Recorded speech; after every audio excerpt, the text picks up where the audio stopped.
memulai atau mengisi daftar riwayat hidup, kita akan misalnya kita login ke laman SSCN, nanti muncul tadi ini Mas ya. Kemudian kalau kita mengklik ya, maka silakan klik tombol merah itu.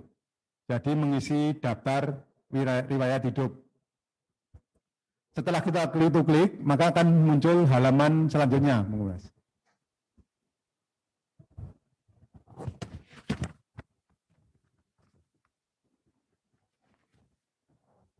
Langkah pertama, pengisian daftar perorangan yang berisi data calon PNS. Jadi kolom akan ditandai bintang merah, itu wajib diisi. Alamat dan keterangan lainnya. Jadi nanti ada nama sesuai dengan ijazah, ada nama sesuai dengan KTP, itu ditulis sesuai dengan real. Kemudian nama gelar depan, nama gelar belakang, itu sudah jelas sekali. Nanti kalau yang ijazahnya, gelarnya di belakang, nanti memilihnya di gelar belakang. Kemudian di bawah nama itu dituliskan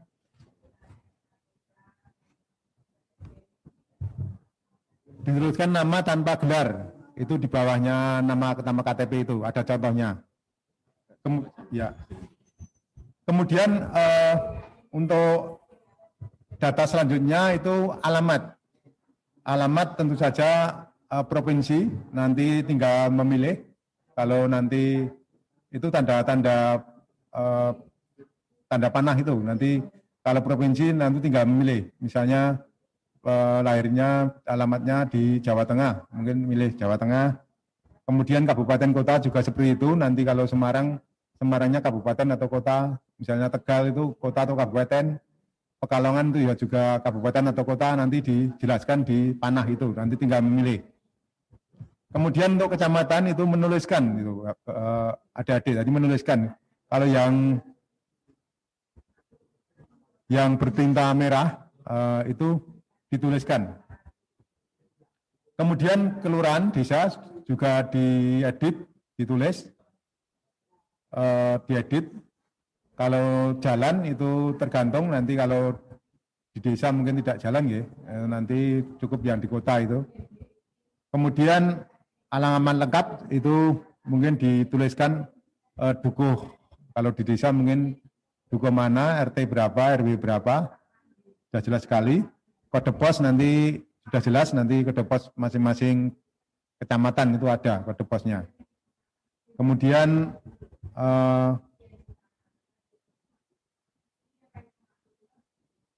warna rambut, tinggi badan, berat badan itu jelas sekali, nanti bisa diisikan.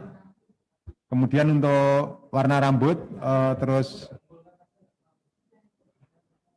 warna kulit itu bisa memilih nanti. Jadi nanti yang kolom-kolom merah itu diedit, kalau yang kolom-kolom hitam itu nanti memilih sesuai dengan karakter adik-adik semua. Jadi nanti rambutnya mungkin keriting atau perang atau hitam bisa dipilih di situ. Kemudian untuk hobi juga nanti bisa dituliskan, itu ada pilihan-pilihannya banyak sekali.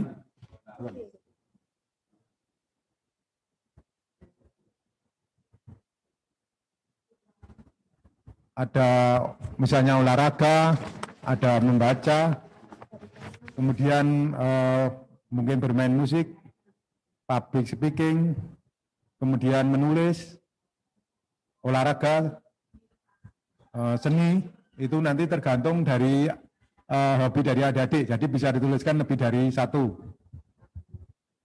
Kemudian lanjut Mas.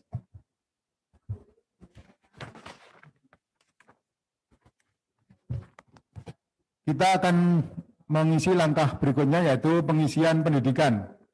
Pada kolom ini peserta dapat mengisikan riwayat pendidikan dan riwayat kursus. Jadi pendidikan yang digunakan saat melamar formasi telah otomatis. Jadi nanti yang terkait dengan pendidikan formasi misalnya adik-adik melamar guru PPKN, jadi nanti S1 pendidikannya PPKN langsung otomatis muncul. Adik-adik tentu saja dapat mengubah ya, termasuk yang kemarin, misalnya program studi yang tadi berubah nomenklaturnya pendidikan. Misalnya di kami kemarin kan adanya S1 Administrasi Pendidikan. Ternyata adik-adik lulusan dari S1 Manajemen Pendidikan. Nanti seandainya nanti di laman itu bisa diubah, saya mohon, saya harapkan untuk mengubah sekalian, dengan catatan kalau nanti bisa. Karena kami kemarin hanya menyediakan program studi S1 Administrasi Pendidikan, ternyata adik-adik S1 Manajemen Pendidikan. Jadi nanti sekalian biar benar, biar betul semua datanya. Termasuk kemarin yang guru mapel IPS dan guru mapel IPA. Kemarin untuk S1 Pendidikan IPA dan S1 Pendidikan IPS, kemarin belum ada ya, belum nampak, belum tampil di laman pengumuman pendaftaran di SCCN, di webnya SCCN untuk instansi Kabupaten Klaten. Dan kami mohon untuk adik-adik nanti yang berijazah S1 Pendidikan IPS, S1 Pendidikan IPA, kami mohon bantuannya kalau bisa diubah ya, itu nanti sekalian diubah. Misalnya kemarin melamar di guru ilmu pengetahuan sosial SMP Negeri 2 Gantiwarno. Kemarin kan menggunakan S1 Pendidikan IPS, kemarin tidak ada. Nanti seandainya ada peluang untuk mengubah nomenklatur pendidikan, kami mohon untuk sekalian mengubah program studi yang sesuai dengan yang dimiliki adik-adik sekarang. Jadi kalau kemarin memang hanya S1 Pendidikan Sejarah, Geografi gitu ya, yang IPS kita belum ada. Nah nanti kalau ada peluang untuk mengubah itu bisa, kami mohon untuk mengubah sekalian. Kalau bisa dengan catatan. Kemudian setelah kita mengisi pendidikan sesuai dengan formasi, kita bisa menambahkan pendidikan yang lain. Mungkin diawali dari pendidikan SD, kemudian SMP, SMA. Dan untuk pengisian pendidikan itu maksimal hanya sesuai dengan formasi. Jadi seandainya adik-adik nanti misalnya lulus S2 sudah, tapi dia melamar di guru kelas SD. Jadi nanti ijazah yang bisa diupload di sini hanya maksimal S1 PGSD. Nanti yang untuk magister atau yang S2 nanti mungkin magister pendidikan itu belum bisa. Jadi hanya setara dengan maksimal untuk mengupload atau mengedit data pendidikan itu hanya sampai batas formasi sesuai dengan kualifikasi pendidikan waktu melamar. Jadi itu nanti sudah jelas nanti satu pendidikan mana, dari perguruan tinggi mana, akreditasi apa, nanti diisikan, kemudian tempatnya di mana, mungkin dari Mengkaro, dari UNJ nanti Yogyakarta, nomor ijazah, tanggal ijazah, pejabat, mungkin pejabat yang mengeluarkan itu, yang pejabat yang mengeluarkan ijazah itu, nanti dituliskan, kemudian gelar depan, gelar belakang. Nanti kalau, lanjut Mas. Kalau sudah, nanti tombol merah itu simpan itu disimpan. Kalau mau menambahkan lagi, berarti nanti kolom tambahkan. Jadi menambahkan pendidikan. Itu nanti diklik, nanti muncul menu lagi. Nanti bisa menambahkan mungkin dari SLTA, nanti SMP, sama SD. Jadi nanti teknisnya seperti itu untuk pengisian data pendidikan. Kemudian lanjut Mas. Ya itu tambah pendidikan, nanti misalnya menambahkan yang SLTA itu sudah, jurusan apa, nanti nama sekolah, mungkin SMA negeri mana, akreditasi, tempatnya, nama nanti dituliskan kalau itu. Jadi nomor ijazah, tanggal ijazah, terus pejabat mungkin pejabat yang mengeluarkan ijazah itu ya, nanti yang menandatangani ijazah itu siapa. Nah, mungkin kepala atau kalau SMA berarti kepala SMA negeri mana, SMK negeri mana itu dituliskan nanti. Nanti kalau sudah, tambah itu sudah, nanti disimpan. Nanti kalau mau menambah lagi, nanti tombol tambah tadi diklik lagi.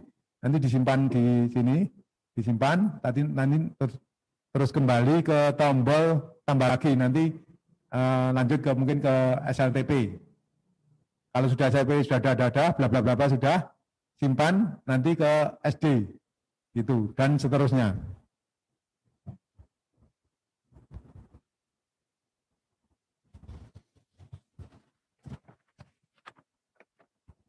Kursus.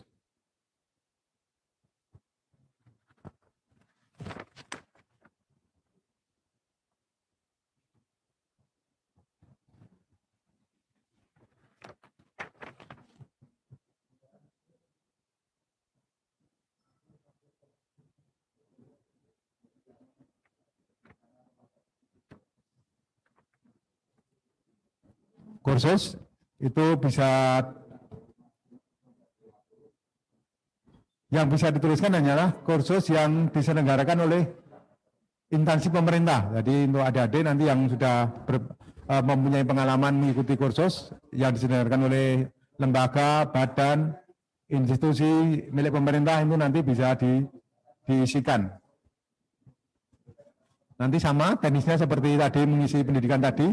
Kalau sudah semua diisi, data-data ini mungkin dari nama kursus, instansi pemerintah yang menyelenggarakan, kemudian jenis kursus apa, tanggal mulai, tanggal selesai, nomor sertifikat. Jadi kalau setelah mengikuti kursus dapat sertifikat, ini nomornya berapa, terus jumlah jamnya itu ada keterangan di sertifikat, kemudian tempatnya mana, terus institusi penyelenggaranya siapa, nanti kalau sudah disimpan.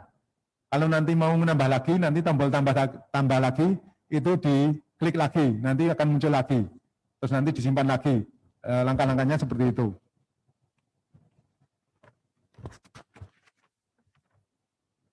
Kemudian langkah ketiga yaitu pengisian riwayat pekerjaan. Jadi nanti sudah kami sampaikan di depan, itu nanti bagi yang sudah memiliki pengalaman bekerja. Misalnya kalau ini tidak dibatasi ini, jadi pengalaman kerja baik swasta atau negeri bisa diisikan di form ini. Jadi misalnya sudah mempunyai pengalaman kerja sebagai karyawan BLUT di rumah sakit apa, itu bisa dituliskan di situ. Nanti sebagai apa, sebagai misalnya sebagai bidan, tanggal mulainya kapan, kapan selesai, gajinya berapa, terus itu sesuai dengan SK kalau gaji biasanya. Kemudian nomor SK-nya berapa, tanggal berapa, siapa yang pejabat yang mengangkat, itu dituliskan. Itu jadi nanti ini istilahnya juga fakultatif bagi yang sudah memiliki pengalaman kerja. Kalau yang belum ya tidak usah diisikan. Itu nanti seperti itu. Kalau sudah diisikan nanti bisa mengisi seperti yang kolom-kolom yang sebelumnya. Mau menambahkan apa, tambahkan lagi gitu.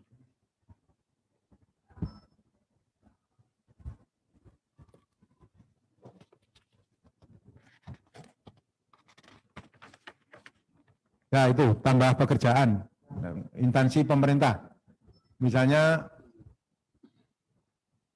kalau mau pengalamannya di instansi pemerintah nanti memilihnya di instansi pemerintah. Kalau swasta ya itu instansi perusahaan.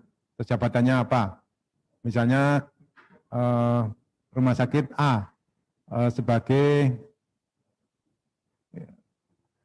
jabatannya sebagai bidan. Kemudian tanggal mulainya 4 Maret tadi 99 sampai dengan 5 Maret 99. Gaji pokoknya berapa? Itu dituliskan di situ. Bla bla bla bla bla, surat keputusannya nomor berapa, tanggal berapa, pejabatnya siapa, nanti disimpan. Disimpan sini, diklik. Nanti kalau mau nambah lagi pengalaman kerja berikutnya sama seperti tadi langkah-langkahnya.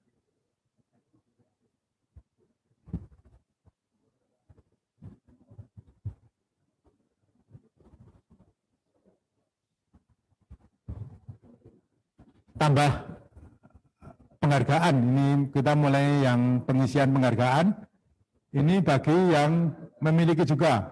Jadi sebelum lulus menjadi calon pegawai negeri sipil, itu teman-teman atau adik-adik mempunyai pengalaman pernah mendapatkan penghargaan ya itu dituliskan di situ. Itu juga tidak dibatasi dari tidak dari pemerintah juga tidak dibatasi, jadi dari pemerintah atau institusi swasta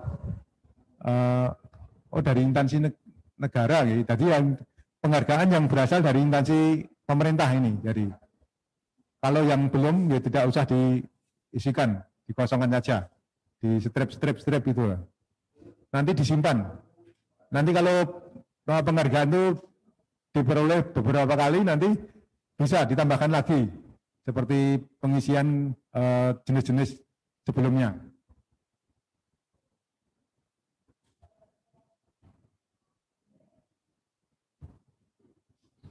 Itu juara tambah prestasi, berarti mungkin di bidang olahraga ya, mungkin sebagai atlet nah itu bisa dituliskan di situ. Nanti kalau sudah disimpan, tombol merah ini simpan, nanti akan menyimpan, nanti akan kalau menambahkan satu prestasi lagi atau beberapa prestasi lagi nanti seperti tenis pengisian yang sebelumnya.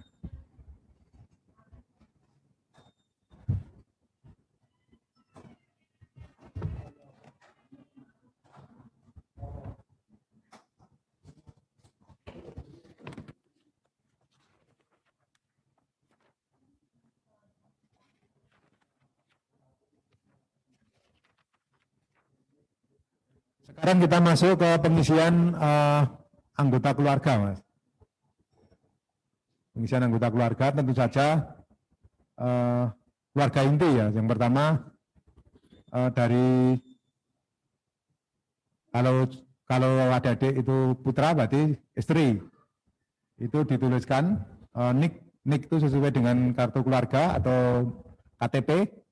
Kemudian kalau istri atau suami dari teman-teman itu sudah PNS, maka dituliskan NIP-nya di situ, nanti akan muncul.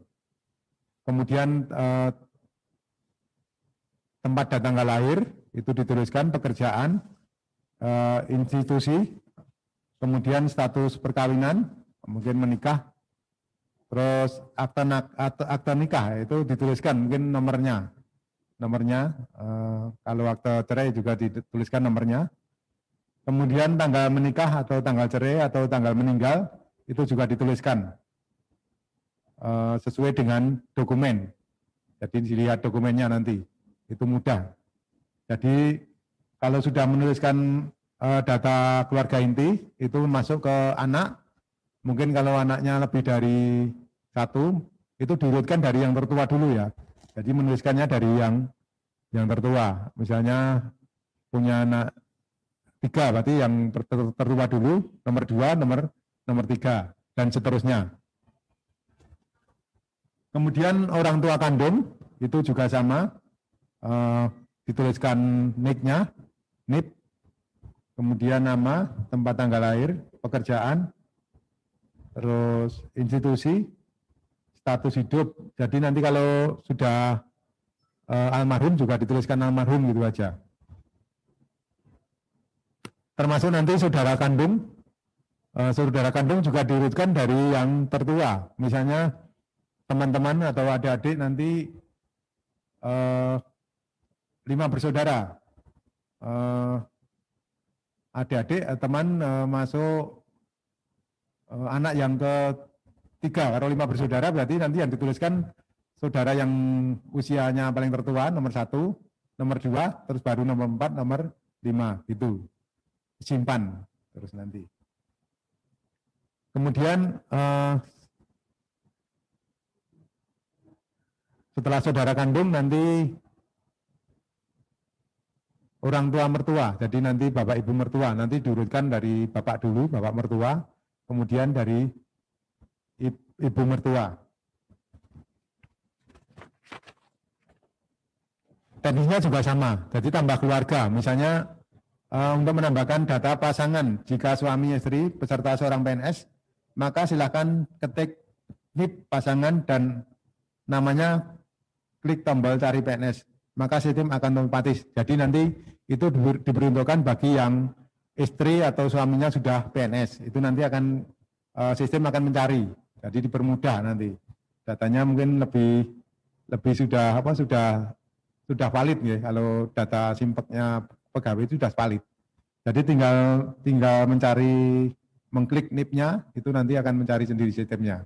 Itu bagi yang suami dan istrinya sudah PNS. Kalau yang belum, berarti menuliskan seperti biasa. Nanti yang NIP itu dikosongi, nomor KK itu sudah jelas, nanti dicari di dokumen nomor KK-nya berapa, NIK-nya juga di KTP juga ada, di KK juga ada, kemudian nama, tempat lahir jelas, kemudian tanggal lahir, terus pekerjaan, itu sesuai dengan pekerjaan yang saat ini, yang digeluti adik-adik pada saat ini.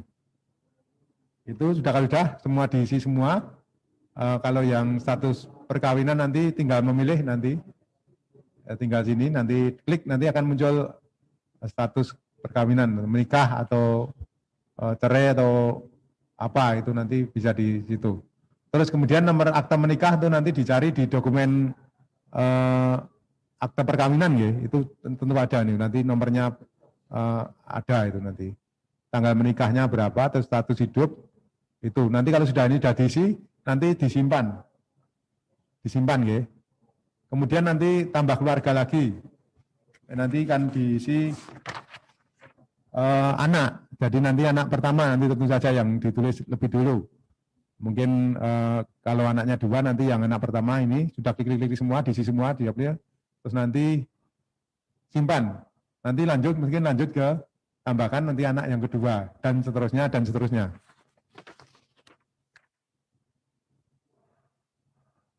Kemudian langkah kelima yaitu riwayat organisasi. Jadi nanti teman-teman dapat menambahkan pengalaman di organisasi. Nanti dituliskan mungkin semasa sebelum diterima sebagai CPNS, mungkin waktu di kuliah, waktu di SMA, di SMP itu bisa ditambahkan di sini. Misalnya nama organisasi apa, OSIS, kalau dicontoh ini OSIS, kemudian jenis organisasi sosial, terus jabatan organisasi sebagai apa, mungkin sekretaris atau ketua atau anggota, monggo dituliskan. Tanggal mulai, tanggal selesai, tempat organisasi itu langsung diisikan di situ. Kalau sudah nanti disimpan.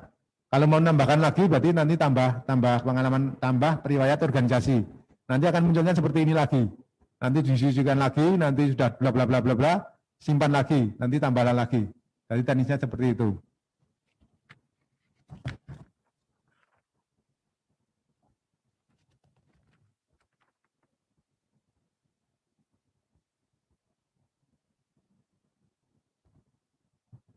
Langkah ke-6 adalah unggah dokumen di halaman ini. Peserta diwajibkan melakukan 2 klik cetak DRH yang telah diisi dengan klik tombol cetak DRH dan cetak riwayat perorangan. Jadi nanti bentuknya daftar riwayat hidup, nanti kalau sudah dicetak itu terdiri dari dua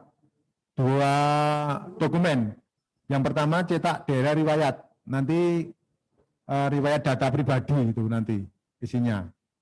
Kalau yang perorangan, kalau yang riwayat tadi mungkin riwayat pekerjaan, riwayat organisasi itu nanti satu lembar, yang itu 1 lembar. Kemudian kalau sudah menulis data itu sudah dimasukkan semua di laman SSCN, maka nanti adik-adik mencetak hasil dari editan tadi. Nanti kalau sudah keluar cetakan, nanti diteliti lagi, dicermati lagi, diperiksa lagi apakah data itu sudah betul-betul valid, karena nanti itu sangat menentukan. Jadi nanti kalau adik-adik salah mengedit, ini nanti akan ke bawah sampai ke tahapan berikutnya, tahapan usul penetapan NIP, bahkan nanti tahapan untuk mencetak surat keputusan pengangkatan. Jadi nanti data itu nanti diambil dari sini, dan ini akan dijadikan data awal adik-adik sebagai nantinya kalau diangkat sebagai CPNS. Jadi nanti gerbangnya itu di sini. Kalau nanti salah menulis, nanti juga akan berakibat nanti salah di tahapan berikutnya. Jadi nanti kalau sudah dicetak, diteliti, dicermati, kemudian kalau ada kesalahan, nanti ada menu ubah. Jadi ada bisa mengubah lagi data-data lagi. Jadi yang tadi loh, ada yang seperti ini, ada yang ada. Oke.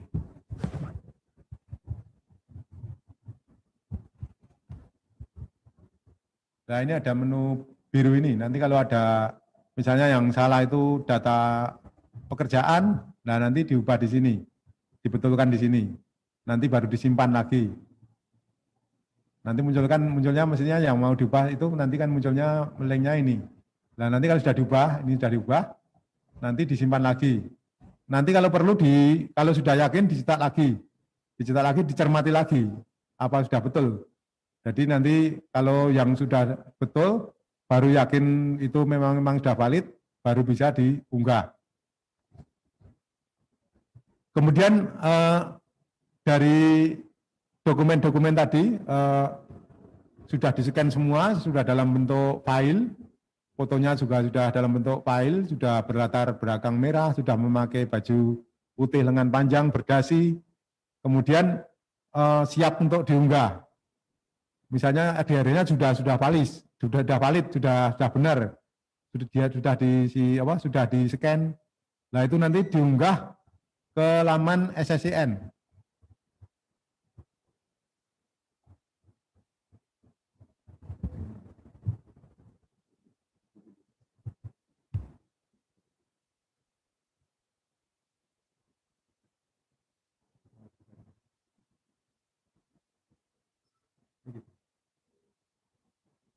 Nah ini contoh nanti kalau sudah teman-teman sudah mengedit di laman, dicetak, tapi fotonya bukan seperti ini ya.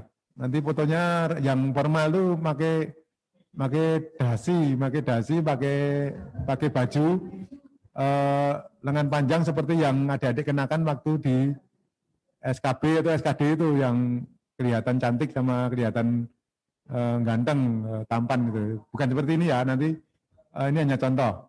Kemudian adik-adik nanti setelah ini data ini semua, misalnya ini sudah yakin betul ya, yakin betul. Jadi nanti namanya si A, nama si A mungkin kabupaten tempat lahirnya sudah betul, nanti tanggal lahirnya sudah betul.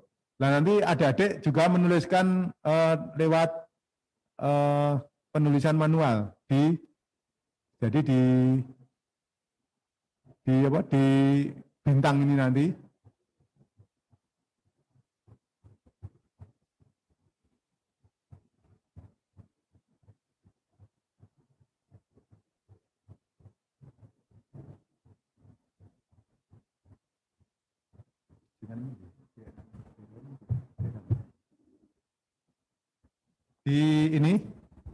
Di bintang ini nanti dituliskan nama dengan menggunakan tinta hitam balok, huruf balok, jadi huruf besar semua. Gitu. Kemudian kabupatennya juga itu di bintang ini dituliskan dengan pensil warna hitam dengan huruf balok, termasuk tanggal lahir ini. Ini kalau sudah semua sudah yakin semua, benar semua, terus nanti adik-adik juga terakhir jadi sudah finish untuk ancang-ancang untuk persiapan mengunggah. Nanti menandatangani di daerah ini, mungkin Klaten, mungkin tempat-tempatan ya, tempat domisili ya. Klaten hari ini misalnya dibuat besok tanggal 7 atau tak sekarang. Klaten 6 November 2020. 6 November 2020 yang membuat ini nama terang terus tanda tangan.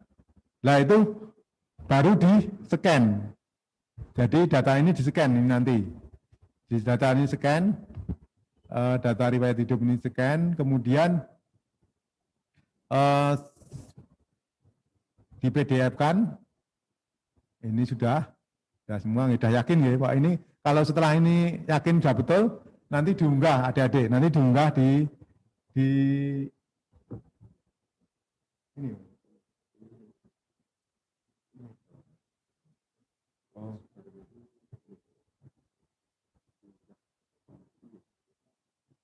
Ini. Oh, misalnya. Ya, ini untuk penulisan aneh Pak Adik, nanti nulis surat keterangan catatan kepolisian, nanti ada nomornya ini. Perlu diperhatikan ini nanti ada nomornya. Jadi nomor SKCK itu nanti dituliskan di sini.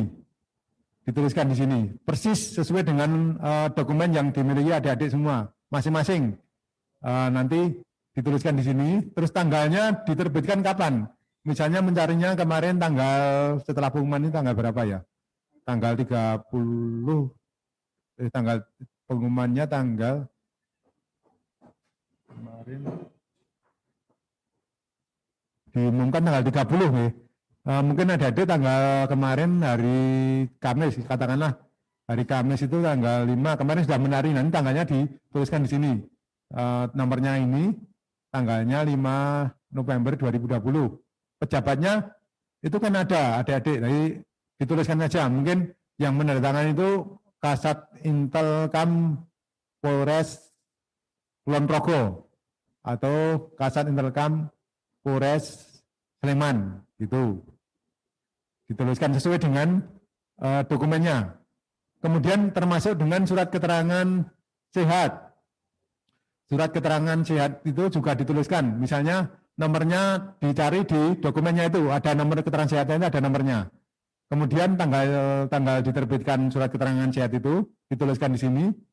Kemudian pejabatnya, mungkin yang menandatangani itu dokter pemeriksa rumah sakit Sarjito, rumah sakit Dr. Sarjito Yogyakarta. Itu nanti dituliskan di sini. Mungkin pejabatnya, gitu. Jadi nanti ditulis pejabatnya dokter pemeriksa rumah sakit dokter. Ini nanti relatif, jadi nanti dokumen itu dikeluarkan dari rumah sakit mana, dituliskan di sini pejabatnya. Kemudian untuk yang narkoba juga sama, nanti nomornya dituliskan di kolom nomor, tanggalnya jelas sekali, nanti dokumen itu ada tanggalnya. Narkoba, surat keterangan narkoba itu ditanggali pengeluarannya tanggal berapa, kemudian pejabatnya. Misalnya kalau surat keterangan narkoba itu dimulai dari rumah sakit Bayangkara di Jakarta, berarti tulis dokter siapa, nanti ada nomenklaturnya surat itu yang menandatangani siapa, nanti ditulis persis itu aja, siapa misalnya dokter pemeriksa rumah sakit Bayangkara Polda DIY atau mana, itu tergantung dokumennya, nanti adik-adik menuliskan seperti yang dimiliki. Kemudian untuk keterangan lain itu bisa dituliskan surat keterangan yang tadi, yang satunya, yang sehat rohani ya. Ya itu bisa sehat rohani ditulis ini. Nanti nomornya berapa, tanggalnya berapa, terus pejabatnya yang mengeluarkan itu siapa, misalnya dokter rumah sakit jiwa, dokter Sudarwati, Klaten, itu bisa dituliskan di sini. Tambahannya tadi. Itu ya tambahan dari terus ini baru ditandatangani di sini. Jadi nanti menuliskan diedit di apa? Kalau ini termasuk diedit tadi, kalau yang dituliskan lewat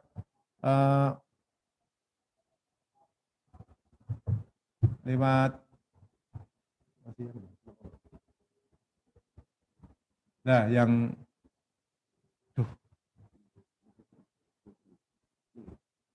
ini. Ya, kalau yang dituliskan manual ya ini adik-adik, hanya ini tok. Ya. Nah, ini sama ini, sama tanda tangan yang bawah. Kalau lainnya itu kelihatannya diedit di SSCN. Pokoknya kalau yang ada bintangnya itu ditulis dengan manual, dengan pensil hitam, dengan huruf balok. Itu dari penjelasan dari pengisian dari daftar riwayat hidup sudah jelas sekali ya. Itu tadi hampir tertinggal ya, ternyata masih ada, tapi untung tadi kami buka, itu jadi nanti diisikan di sini, diedit di laman SCN, tanggalnya apa nanti nanti jadi lihat dokumen nanti, jadi dokumen-dokumen yang dicari adik-adik itu nanti disiapkan, jadi nanti disiapkan di meja, nanti tinggal melihat. Kemudian setelah ini bla bla bla bla sudah yakin, sudah berketetapan bahwa biodata ini sudah siap diunggah, maka daerah telah Yang telah ditandangkan tadi di-scan lagi, di-scan sama dokumen-dokumen yang lain. Bentuknya tadi seperti tadi, ada yang PDF ukurannya berapa itu nanti disesuaikan. Kemudian nanti diunggah di laman ini.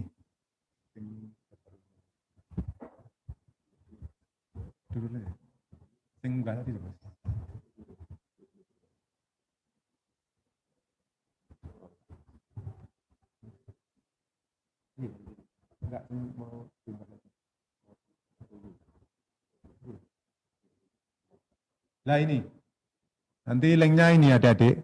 Jadi untuk linknya scan foto, jadi nanti ya unggahnya di sini. Jadi nanti link kita mengunggah dokumen-dokumen itu sudah disediakan sesuai dengan porsinya masing-masing. Nanti ini. Saya kira itu yang dapat kami sampaikan. Dan nanti kalau masih ada kurang kejelasan atau kurang paham, nanti dapat kita sharing melalui grup WA ya Mas ya. Oh, grup Telegram nanti. Nanti kita saling melengkapi. Jadi saling belajar karena kami sendiri juga tidak bisa membuka untuk linknya mengisi data riwayat hidup karena ini yang memiliki akun hanya yang peserta. Kalau kami tidak memiliki ini. Jadi di pihak peserta yang bisa fasih untuk melihat data-data dokumen-dokumen yang harus diedit atau ditandatangani, ditulis, di-scan dan diunggah. Itu yang tahu yang fasih itu para peserta. Kalau kami ini hanya belajar dari membaca buku ini. Saya kira itu Mas Hadi yang dapat kami sampaikan kepada teman-teman peserta seleksi yang utamanya sudah dinyatakan lulus tahapan akhir, baik itu P-L, baik itu P-L1 maupun P-L2. Kami sangat berharap mudah-mudahan masih ada waktu yang cukup luang ya, karena ini hari pertama.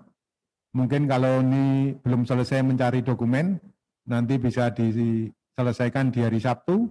Hari Sabtu belum selesai juga, nanti bisa diselesaikan hari Senin. Saya kira nanti masih ada waktu sekitar 9 hari ke depan. Namun kami berharap nanti adik-adik jangan istilahnya mencari waktu yang mendekati deadline bahwa SSCN akan ditutup untuk pengisian daerah. Jadi minimal itu 4 hari sebelumnya itu sudah kami harapkan semua peserta sudah mengunggah dokumen yang harus di-upload. Karena ini ketentuan dari SSCN, nanti kalau sudah ditutup tanggal 15 nanti adik-adik sudah tidak bisa mengakses lagi. Nanti yang rugi bukan kami panitia, tapi mungkin yang paling utama rugi itu adik-adik sendiri. Makanya waktu yang masih luang waktu yang masih panjang ini untuk dimanfaatkan dengan sebaik-baiknya. Itu saja Mas Hadi, nanti kalau ada pertanyaan-pertanyaan atau kekurang jelasan nanti bisa di-sharingkan bersama. Nanti kami juga akan membantu. Waktu kami kembalikan kepada moderator Mas Hadi. Terima kasih. Wassalamualaikum warahmatullahi wabarakatuh. Baik, terima kasih Mas Tantomo. Baik adik-adik, yang pertama saya matur dulu. Persiapan itu bagus,